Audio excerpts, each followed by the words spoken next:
Hello friends, स्वागत है आपका अपने यूट्यूब चैनल अटल एकेडमी पे।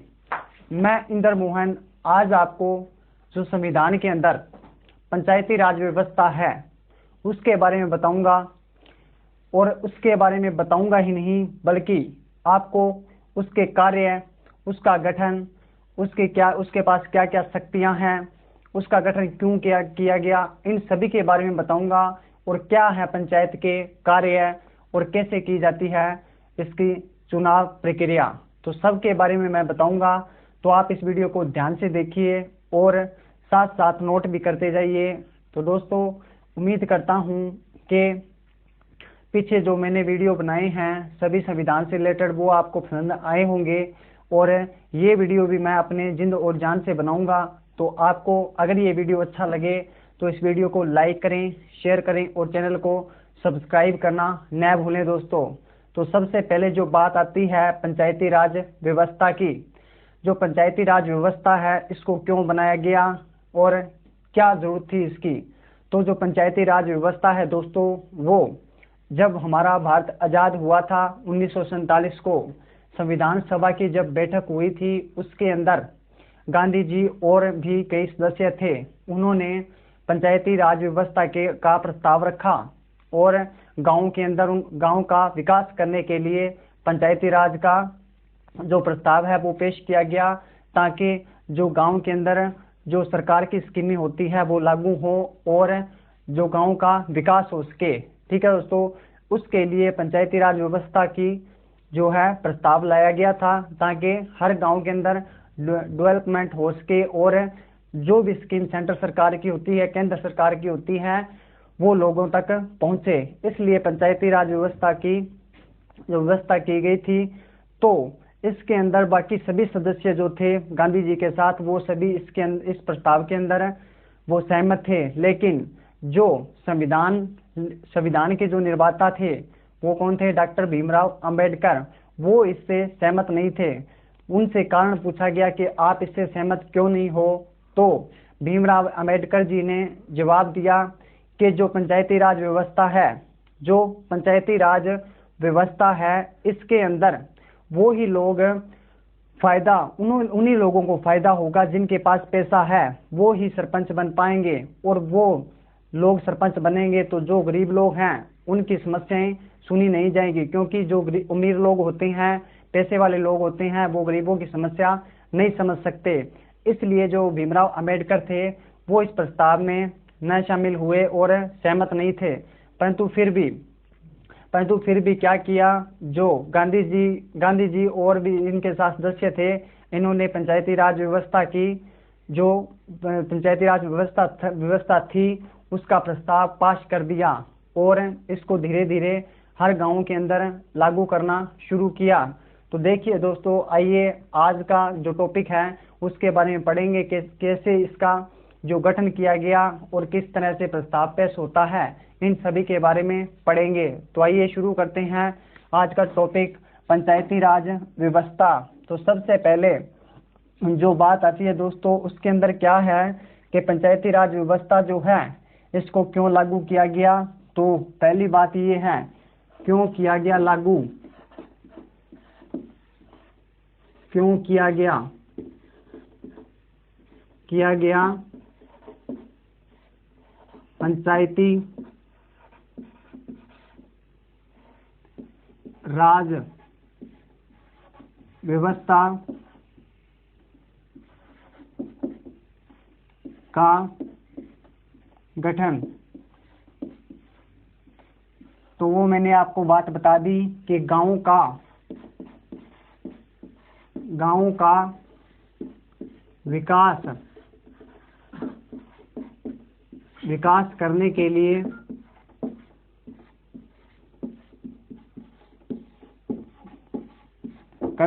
ये पंचायती राज व्यवस्था जो है वो बनाई गई थी। तो दोस्तों, अब जो बात आती है कि पंचायती राज व्यवस्था को किस तरह से व्यवस्थित किया गया था, तो सबसे पहले जो हमारे देश के अंदर है दोस्तों वो है केंद्र। यहाँ से आपकी जो पंचायती राज व्यवस्था है वो शुरू हो जाती है। सबसे ऊपर कौन आता है? तो केंद्र आता है। इसके जो नीचे आते हैं दोस्तों वो क्या हैं? वो हैं राज्य। ठीक है दोस्तों, क्या है, राज्य। और राज्य के अंदर क्या आएंगे, राज्य के अंदर जो जिला होते हैं, डिस्ट्रिक्ट होते हैं, वो आएंगे। और जिला के अंदर क्या आते हैं, जिला के अंदर आते हैं दोस्तों ब्लॉक, और ब्लॉक के अंदर क्या आएंगे, गांव। ठीक है दोस्तों, ये प्रोसेसिंग चलती है जब पंचायती राज व्यवस्था का गठन किया गया था, तो ये प्रोसेसिंग चली थी। सबसे पहले केंद्र पैसा जारी करेगी, वो राज्यों के पास पहुंचेगा, राज्य जिला के पास, जिला ब्लॉक के पास, ब्लॉक से गांव के पास पहुंचता है दोस्तों। इस बात को आप ध्यान में रखना है। अब क्या है दोस्तों कि ये जो व्यवस्था है ये बनाई कैसे गई थी, कौन सी समिति ने बनाई थी। तो दोस्तों एक बात का आपको याद रखना है कि जब भी इस व्यवस्था का जिक्र हुआ था तो पंडित जवाहरलाल नेहरू जी प्रधानमंत्री थे देश के, तो उस समय बहुत सी समितियां बनाई गई और इन जो गांव के अंदर विकास, जो पंचायती राज था वो चलाने का कार्य शुरू किया गया। परंतु बहुत सी समितियां ऐसी थी जिसके अंदर वो कामयाब नहीं हो पाई। लेकिन बाद में जो पंडित जवाहरलाल नेहरू जी क्या करते हैं, 1957 के अंदर, 1957 के अंदर एक बलवंत राय मेहता समिति का गठन करते हैं, और बलवंत राय मेहता इसकी अध्यक्षता करते हैं, मेन होते हैं, हेड होते हैं। और इन्होंने क्या किया, इन्होंने पंचायती राज जो व्यवस्था है उसका अच्छी तरह से निर्माण किया और अच्छी तरह से गांव के अंदर लागू करने का प्रयास किया। और इन्होंने तीन स्तर पर ये कार्य प्रणाली शुरू की। तो कौन कौन सी है वो तीन स्तर है दोस्तों। पहला आता है, तो पहली जो बात है हमारे पास वो है बलवंत राय मेहता समिति। बलवंत राय मेहता समिति ने 1957 में एक पंचायती राज व्यवस्था की थी। तो इसके अंदर क्या क्या आए थे, इन्होंने 3 स्तर पर गांव को बांटा था दोस्तों, 3 स्तर पर पंचायती राज को बांटा था। तो वो कौन कौन सा था, वो था दोस्तों, यहाँ पे लिखना है त्रिस्तरीय व्यवस्था। त्रिस्तरीय का मतलब क्या होता है दोस्तों, 3 स्तर पर। 3 स्तर कौन कौन से थे, तो पहला जो मैंने आपको बताया है जिला परिषद, सबसे ऊपर जो पंचायती राज में आता है वो आता है जिला परिषद। और दूसरे नंबर पे आता है ब्लॉक, दूसरे नंबर पर क्या है दोस्तों, ब्लॉक। और तीसरे नंबर पर क्या आती है, जो गांव की पंचायत होती है वो आती है। ठीक है दोस्तों, ये थे 3 स्तर, जो 3 स्तर पर व्यवस्था की गई थी बलवंत राय मेहता समिति के द्वारा, वो ये 3 स्तर थे। पहले सबसे ऊपर क्या आता है, जिला परिषद, बाद में क्या आता है, ब्लॉक, बाद में क्या आती है, पंचायत आती है दोस्तों। अब बात आती है कि जब पंचायती व्यवस्था की व्यवस्था कर दी गई और इस समिति ने जो त्रिस्तरीय प्रणाली है उसको लागू कर दिया गया, तो ये सबसे पहले लागू कहाँ पे हुआ था, पंचायती राज व्यवस्था कहाँ पे लागू हुई थी। तो दोस्तों इस बात को याद रखना है, क्योंकि 1-2 बार एग्जाम के अंदर इसके बारे में पूछ लिया गया है। तो सबसे पहले 2 अक्टूबर 1959 के अंदर जो नागौर राजस्थान के अंदर है, उसके अंदर ये व्यवस्था सबसे पहले लागू की गई थी। पंचायती राज व्यवस्था कहाँ पे लागू हुई थी, तो सबसे पहले हुई थी राजस्थान के अंदर नागौर जिले में। उसके बाद हुई थी दोस्तों आंध्र प्रदेश के अंदर। तो इस बात को आप ध्यान में रखना है। बाद में दोस्तों क्या हुआ, बाद में इसका जो संविधान के अंदर वर्णन नहीं था, संविधान के अंदर इसको कानूनी रूप देना बहुत अनिवार्य था। परंतु बाद में क्या हुआ, जब 73वां संविधान संशोधन हुआ, 73 अमेंडमेंट हुआ 1992 के अंदर, उसके अंदर क्या हुआ, जब पंचायती राज व्यवस्था को कानूनी रूप दिया गया था। तो चलिए देखते हैं वो क्या है कानूनी रूप।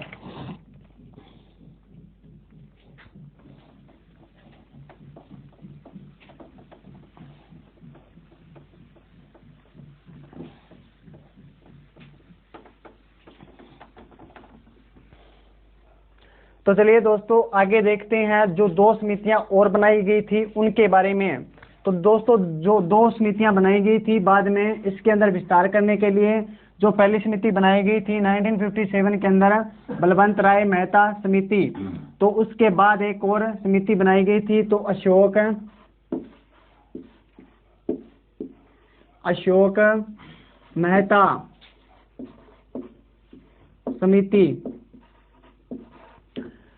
ये बनाई गई थी दोस्तों तुरंत उसके 20 साल बाद में। तो कब बनाई गई थी? 1977 के अंदर।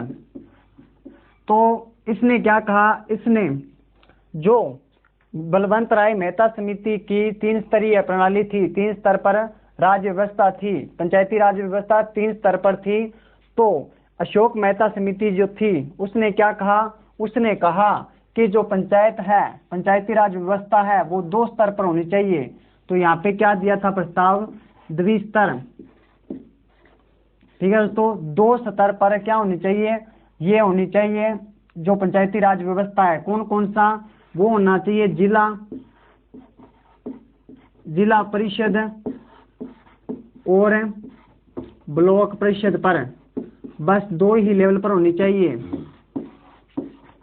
ठीक है दोस्तों, 2 ही लेवल पर होनी चाहिए। परंतु ये समिति ज्यादा दिन तक नहीं चली और ये भी फेल हो गई थी।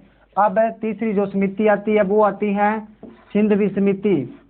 दोस्तों कई बार एग्जाम के अंदर पूछ लिया गया है सिंधवी समिति। ये कब आई थी दोस्तों? तो ये आई थी 1985 के अंदर। सिंधवी समिति कब आई थी? 1985 के अंदर आई थी दोस्तों। इसने क्या किया था? इसने, ये जो समिति थी इसने बढ़िया कार्य किया पंचायती राज व्यवस्था के अंदर। इसने क्या किया? इसने जो कानूनी रूप है पंचायती राज व्यवस्था को कानूनी रूप दिलाने के लिए जो प्रस्ताव है वो संविधान, जो प्रस्ताव है वो लोकसभा या राज्यसभा के अंदर पेश किया गया और इस समिति ने कहा कि जो पंचायती राज व्यवस्था है इसको कानूनी रूप दिया जाए। तो इसकी बात मान ली गई दोस्तों। तो इसने क्या सिफारिश की थी?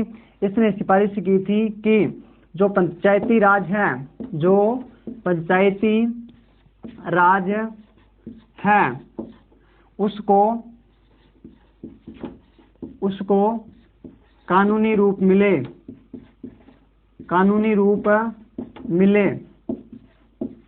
ठीक है दोस्तों। इसने क्या कहा था? इसकी बात जो थी सिंधवी समिति की उसको मान लिया गया। दोस्तों ये क्वेश्चन 3-4 बार एग्जाम के अंदर आ चुका है, इसलिए मैंने आपको स्पेशल करवाया है दोस्तों। अब बात आती है कि इन्होंने तो कह दिया 1985 के अंदर के जो पंचायती राज व्यवस्था है उसको कानूनी रूप दिया जाए। तो अब प्रस्ताव पेश किया गया। कब प्रस्ताव पेश किया गया दोस्तों? 73वां संविधान संशोधन हुआ था भारत के संविधान में। 73वां संविधान संशोधन ये कब हुआ था? ये हुआ था दोस्तों संविधान संशोधन, ये हुआ था 1992 के अंदर। 1992 के अंदर ये प्रस्ताव लाया गया, 73वां संविधान संशोधन था। तो उस समय क्या हुआ? ये प्रस्ताव जो था ये पास हो गया। और ये पास कब हुआ? पास हुआ 1993 के अंदर ये पास हो गया प्रस्ताव। ठीक है दोस्तों, ये पास हो गए ओके। और क्या बना? इसको कानूनी रूप दिया गया। कानूनी रूप कैसे दिया गया? अनुसूची 11 के अंदर पंचायती राज व्यवस्था 11 के अंदर पंचायत के बारे में और भाग नंबर 9 के अंदर पंचायती राज व्यवस्था को रखा गया। ठीक है दोस्तों, उम्मीद करता हूँ यहाँ तक आपको समझ में आ गया होगा। ये आपको अच्छी तरह से याद रखना है। ये पूछ सकता है कि 73वां संविधान संशोधन हुआ था वो किससे संबंधित था? तो वो था पंचायती राज व्यवस्था से संबंधित। तो इस तरह से जो पंचायती राज व्यवस्था थी उसको कानूनी रूप दे दिया गया और 11वीं अनुसूची में रखा गया और 9वें भाग के अंदर रखा गया। आपको पता होगा भारत के अंदर जो संविधान के भाग हैं वो कितने हैं? तो वो हैं दोस्तों 22 भाग।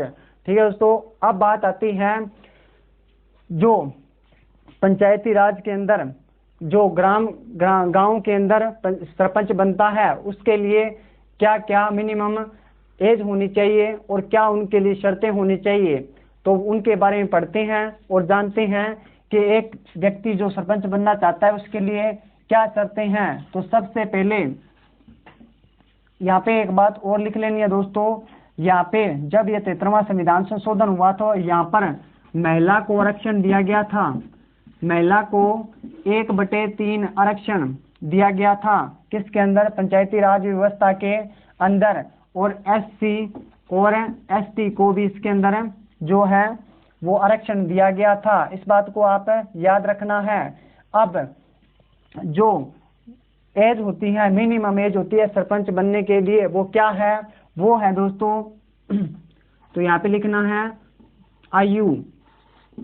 तो आयु कितनी होनी चाहिए, तो आयु होनी चाहिए दोस्तों जो कम से कम आयु है वो 21 होनी चाहिए, 21 वर्ष की आयु होनी चाहिए। कोई भी व्यक्ति अगर सरपंची का चुनाव लड़ना चाहता है तो उसकी आयु कितनी होनी चाहिए, 21 वर्ष आयु होनी चाहिए।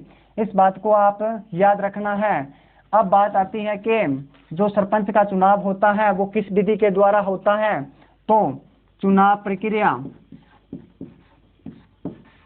प्रक्रिया जो है वो प्रत्यक्ष रूप से की जाती है दोस्तों, लोगों द्वारा वोट किया जाता है, जनता के द्वारा किया जाता है। तो यहाँ पे क्या लिखना है, प्रत्यक्ष रूप से। अप्रत्यक्ष रूप से वो होते हैं दोस्तों जिनको विधायक चुनते हैं, वो होते हैं अप्रत्यक्ष। और प्रत्यक्ष क्या होते हैं, जो जनता द्वारा चुने जाते हैं। तो सरपंच किसके द्वारा चुने जाते हैं, तो जनता के द्वारा चुने जाते हैं। तो दोस्तों अब तक हमने यहाँ तक इनके बारे में पढ़ लिया कि कैसे गठन हुआ, किस तरह से इसको कानूनी रूप दिया गया।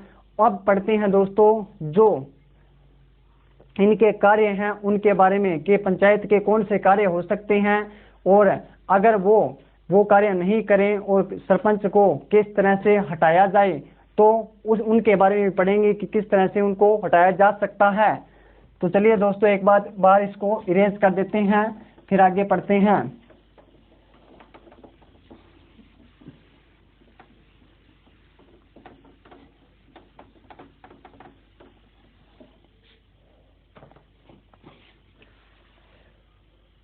अब बात आती है कार्य की। यहाँ पे लिखना है सरपंच या पंचायती राज के कार्य, सरपंच के कार्य।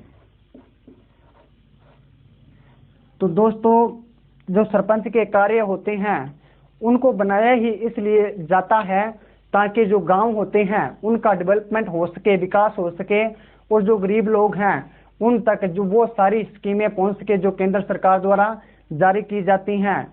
और पेंशन और जो भी वेतन एवं भत्ते होते हैं उनके बारे में जो अनपढ़ लोग हैं उनको उन तक पहुंचाने का कार्य कोई किसके माध्यम से होता है, तो वो होता है सरपंच के माध्यम से। सरपंच के और कौन से कार्य हो सकते हैं, जो गलियां और नालियां होती हैं गाँव के अंदर उनका विकास करवाना किसका कार्य है, तो वो है सरपंच का। गांव के अंदर डिस्पेंसरी और चिकित्सालय जैसे चिकित्सालय का प्रबंध कौन करता है, तो वो करते हैं सरपंच करते हैं दोस्तों। और जो पेंशन है, पेंशन के बारे में जो बुढ़ापा पेंशन होती है उनके बारे में लिस्ट जारी कौन कर सकता है, तो वो करते हैं सरपंच। वो ही इसको कटवा भी सकते हैं और जोड़ भी सकते हैं, उनके हाथ में होता है दोस्तों। और क्या काम होते हैं, और होते हैं दोस्तों जैसे हमारे देश के अंदर मनरेगा के तहत कार्य दिया जाता है, 100 दिन का कार्य दिया जाता है, तो उसके अंदर लोगों को रोजगार दिलाने का कार्य कौन करता है, तो वो करता है गांव का सरपंच। ये उसके कार्य होते हैं। अगर वो इन कार्यों को फॉलो नहीं करता है, लोगों तक इन स्कीमों को नहीं पहुंचाता है, तो उसको हटाया भी जाता है। पहले इसके कार्य लिख देते हैं, बाद में इसको हटाने की प्रक्रिया क्या है उसके बारे में जानेंगे।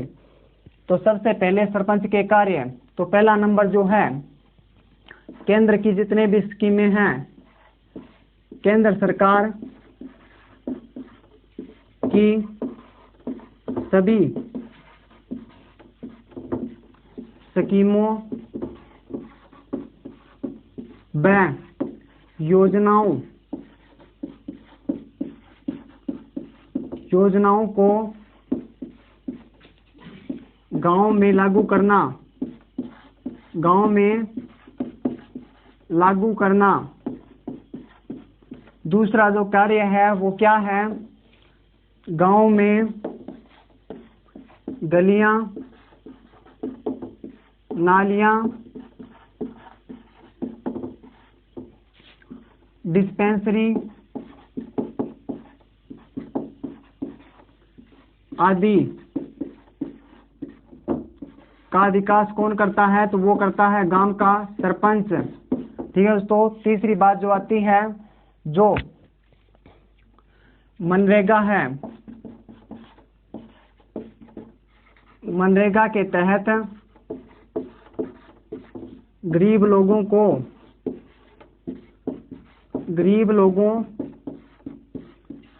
को कार्य देना, ये मैक्सिमम कितने दिन होता है दोस्तों, ये होता है 80 दिन। सॉरी दोस्तों, 100 दिन के अंदर 100 दिन कार्य देते हैं। ये एक साल के अंदर किसी भी व्यक्ति को अगर वो बेरोजगार है तो उसको मनरेगा के तहत 100 दिन का कार्य मिल सकता है, सरकार के द्वारा दिया जाता है दोस्तों।